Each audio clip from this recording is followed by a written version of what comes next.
Mabuyani, munjani? Salibonani lonke, ngiyalibingelela njalo kwenye episode engiliphathelene elangeni lanamuhla. Ithi ngitsho okuphakathi kwenhliziyo yami ngoba kunzima. Sabona macho, ibizo lami uzathi nguPinky.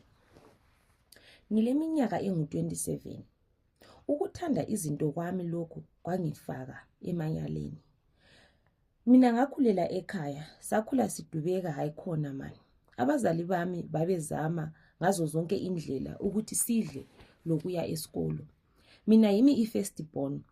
Isikolo ngahamba up to form 4, ngabhala, ngapasa, ngaqhubekela phambili, ngaya ku form 6. Ngapasa njalo, angisoli abazali bami babelesifiso sokuthi ngibe somebody in life. Bangidingela imali ngaya e-university. Ngathi ngifika ngale yikho engabona khona ukuthi ama-chunks ayisiwo nyama. Abantwana babantu babegqoka kuhle, besidla, hayi kunzima. Ngaqalisa ngisaqinisela, ngagcina lami sengithengisa umzimba. Ngajoyina abanye lapho ababehamba khona ku-touchline. Ngaluza i-virginity yami emntwini omdala to be my grandpa. Qeda khonapho wangichiyela i-STI. Loba wangipha imali, kodwa wangizwisa ubuhlungu. Lokho okokuthi ngabambela isiki, ngakubeka eceleni, ngabuyela futhi. Kwelinye ilanga abanye bami basebehambile, sesisele sibalutshwane.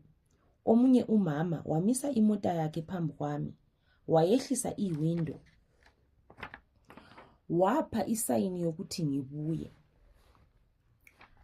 Lami ngiyachedela, kodwa ngangizibuza ukuthi umfazi engaba efunani.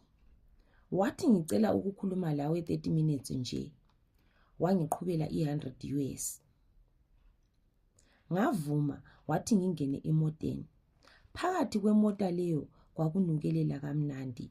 Yena umama wayemuhle okokuthi I couldn't tell iminyaka yakhe. Wathi kimi nxa ngifuna engangifaka ku group lakhe elabafazi abayenza imali engcono ukudlula lokho enganguyenza. Wangipha i-business card lakhe, wathi yena ngimfonele nxa ngifona.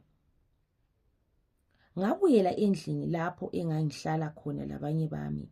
Inhliziyo yami yayichaya kodwa ngangizibona vele sengihamba ngemota. Ngamfonela wathi uzabuya ezongithatha. Ngathi ngifika endlini yakhe ngabona ukuthi umama lo uhlezi kuhle sibili. Wathi umelele abanye khona siyahamba. Babuya abanye abafazi abahle. Iskin sabo yiso esasintshela lokho. Kanye lempahla zabo lemota zabo. Sahamba angazi le ndawo leyo lanamhlanje ngoba sasuka ngo-10 ebusuku safika ngabo-2:12. Amafoni asala emoteni, ngaphiwa isigqoko esibomvu esicazimulayo. Lanamhlanje ngilaso. Ngafika kwathiwa ngime phandle kwe-room yona leyo, bangibiza ngangena. Igombolozwe ngamalembu abomvu lamakhandlela abomvu amaningi. Nganathiswa igazi ngomunye omkhulu wakhona, wathi every month kufanele ngidle igazi lami le-period. Khonapho mina ngihamba 7 days. Kunzima. Ngabuyela endlini, isisu sami sibuhlungu kakhulu. Bathi ngizoba right. From khonapho up to now ngidla ama-clots egazi lami. Elinye nginatha. Hayi kunzima. Ngiyakhupha sibili ipad, ngidle ama-clots, ngifake ipad kudiyo. Lulamanzi esawaphiwayo khona ngale. Nginathe sibili. Ngisaqala kwakunzima, inhliziyo yami yayisima, kodwa ngajwayela. Kwatshintsha impilo yami. Abangani bami basebehawukela, kodwa angibatshelanga ukuthi imali ngiyithatha ngaphi. Ngaqeda isikolo, ngagraduate, ngatshintsha impilo yangikhaya. Ngilezindlu lezimota, kodwa ngidla igazi lami elesikhathini. Yiyo-ke i-confession esuka kudadewethu, uthi yena udla igazi lakhe leku-period. Kunzima sibili. Into enyanyisayo sibili imagina ukuthi like into yena le ayifanelanga ukuthi ngabe iyayenzakala, but mawusizwa umuntu ekhuluma ukuthi yena udla ama-clothes qede khonapho enathe igazi izinto esingena kizo nje ukuthi siyenze imali, ama-instant money la zinzima kakhulu. And mina I'm so grateful ukuthi abazali bakankazana lo baqinisela despite i-situation yabo ukuthi izinto zazingabamelelanga kahle. Baqinisela bahambisa umntwana wabo esikolweni, kodwa ngendaba yomhawu ngihlala ngikhuluma ukuthi umhawu unzima. Ngendaba yokuhawukela izinto zabanye abantwana babantu esikolo, wagcine sengena ezintweni ezinje. Ngendaba yokuthiwa befuna ukuthiwa mina yimi engikhalayo, yimi engila konke lapha esikolweni.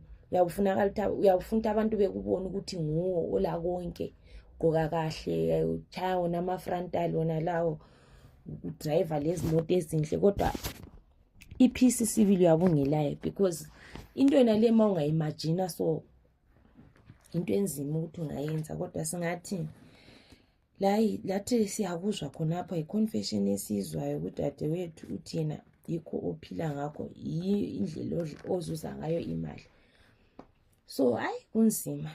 Mina what I'm going to say ukuthi bonke abantwana abakuma-university siyazi ukuthi ama-background achiyene. Obviously kulabanye abasuka kuma-background anjengakadadewethu. So ngiyalicela ukuthi mali ngafika khona ngale ema-university yekelani ukuhawukela izinto ezingasozenu. Be satisfied ngakhona okuphiwa ngabazali bakho, ukwazi ukuthi ubuye ukuzofunda.